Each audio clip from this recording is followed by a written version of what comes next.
After all, said Claire, they had a right to happiness. We were discussing something that once happened in our own neighborhood. Mr. A had deserted Mrs. A and got his divorce in order to marry Mrs. B, who had likewise got her divorce in order to marry Mr. A. And there was certainly no doubt that Mr. A and Mrs. B were very much in love with one another. If they continued to be in love, and if nothing went wrong with their health or their income, they might reasonably expect to be very happy. It was equally clear that they were not happy with their old partners. Mrs. B had adored her husband at the outset. But then he got smashed up in the war. It was thought he had lost his virility, and it was known that he had lost his job. Life with him was no longer what Mrs. B had bargained for.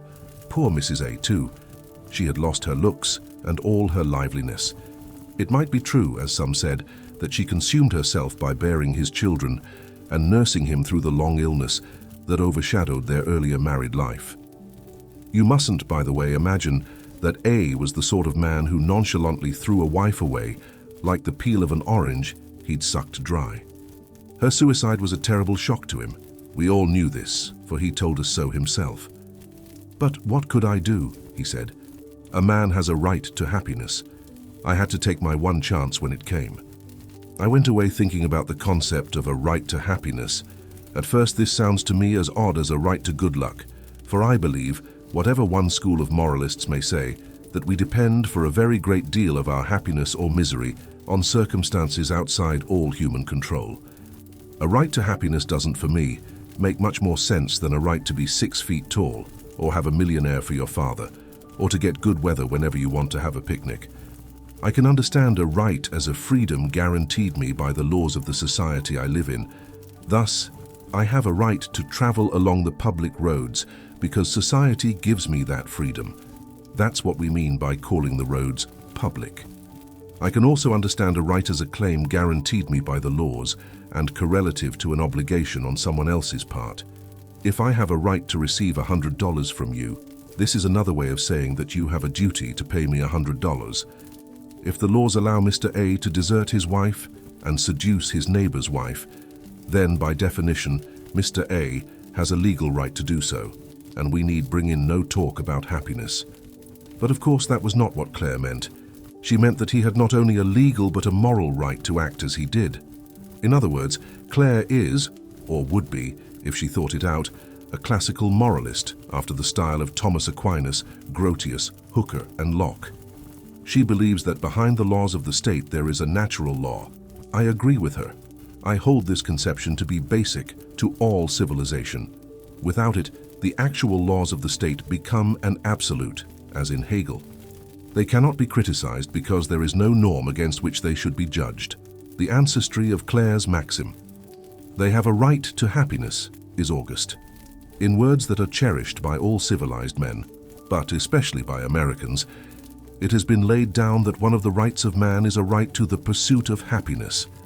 And now we get to the real point. What did the writers of that August Declaration mean? It is quite certain what they did not mean. They did not mean that man was entitled to pursue happiness by any and every means, including, say, murder, rape, robbery, treason, and fraud. No society could be built on such a basis.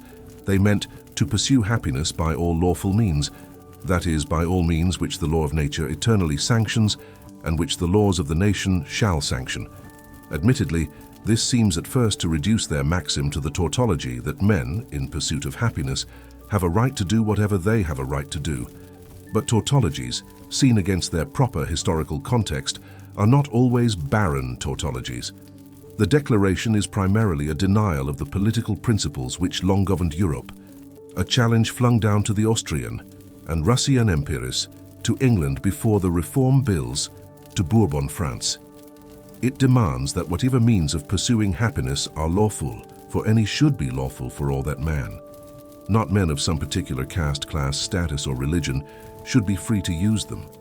In a century when this is being unsaid by nation after nation and party after party, let us not call it a barren tautology. But the question as to what means are lawful, what methods of pursuing happiness are either morally permissible by the law of nature or should be declared legally permissible by the legislature of a particular nation, remains exactly where it did. And on that question I disagree with Claire. I don't think it is obvious that people have the unlimited right to happiness which she suggests.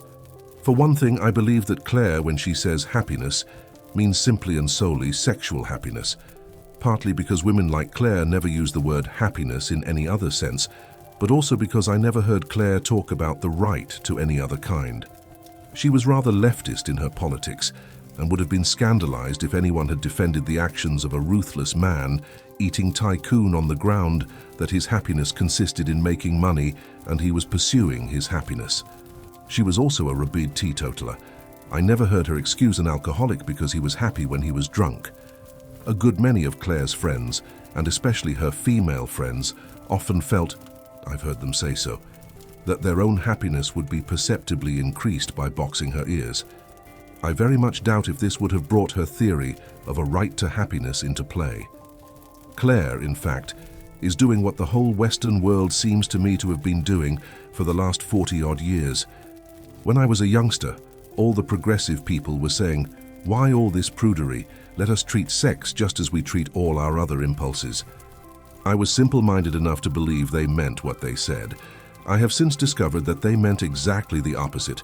They meant that sex was to be treated as no other impulse in our nature has ever been treated by civilized people. All the others, we admit, have to be bridled. Absolute obedience to your instinct for self-preservation is what we call cowardice, to your acquisitive impulse, avarice. Even sleep must be resisted if you're a sentry. But every unkindness and breach of faith seems to be condoned, provided that the object aimed at is 4 bare legs in a bed. It is like having a morality in which stealing fruit is considered wrong unless you steal nectarines. And if you protest against this view, you're usually met with chatter about the legitimacy and beauty and sanctity of sex and accused of harboring some Puritan prejudice against it as something disreputable or shameful. I deny the charge. Foam-born Venus, golden Aphrodite, Our Lady of Cyprus. I never breathed a word against you. If I object to boys who steal my nectarines, must I be supposed to disapprove of nectarines in general, or even of boys in general? It might, be stealing that I disapproved of. The real situation is skillfully concealed by saying that the question of Mr. A's right to desert his wife is one of sexual morality. Robbing an orchard is not an offense against some special morality called fruit morality. It is an offense against honesty. Mr. A's action is an offense against good faith to solemn promises, against gratitude toward one to whom he was deeply indebted, and against common humanity. Our sexual impulses are thus being put in a position of preposterous privilege. The sexual motive is taken to condone all sorts of behavior which, if it had any other end in view, would be condemned as merciless, treacherous, and unjust. Now, though I see no good reason for giving sex this privilege, I think I see a strong cause. It is this. It is part of the nature of a strong erotic passion, as distinct from a transient fit of appetite, that makes more towering promises than any other emotion. No doubt all our Desirees makes promises, but not so impressively. To be in love involves the almost irresistible conviction that one will go on being in love until one dies, and that possession of the beloved will confer not merely frequent ecstasies, but settled, fruitful, deep-rooted, lifelong happiness. Hence all seems to be at stake. If we miss this chance, we shall have lived in vain. At the very thought of such a doom, we sink into fathomless depths of self-pity. Unfortunately, these promises are found often to be quite untrue. Every experienced adult knows this to be so as regards all erotic passions, except the one he himself is feeling at the moment. We discount the world without end pretensions of our friends' amours easily enough. We know that such things sometimes last and sometimes don't, and when they do last, this is not because they promised at the outset to do so. When two people achieve lasting happiness, this is not solely because they are great lovers, but because they are also, I must put it crudely, good people, controlled, loyal, fair-minded, mutually adaptable people. If we establish a right to sexual happiness, which supersedes all the ordinary rules of behavior, we do so not because of what our passion shows itself to be in experience, but because of what it professes to be while we are in the grip of it. Hence, while the bad behavior is real and works miseries and degradations, the happiness which was the object of the behavior turns out again and again to be illusory. Everyone except Mr. A and Mrs. B knows that Mr. A in a year or so may have the same reason for deserting his new wife as for deserting his old. He will feel again that all is at stake.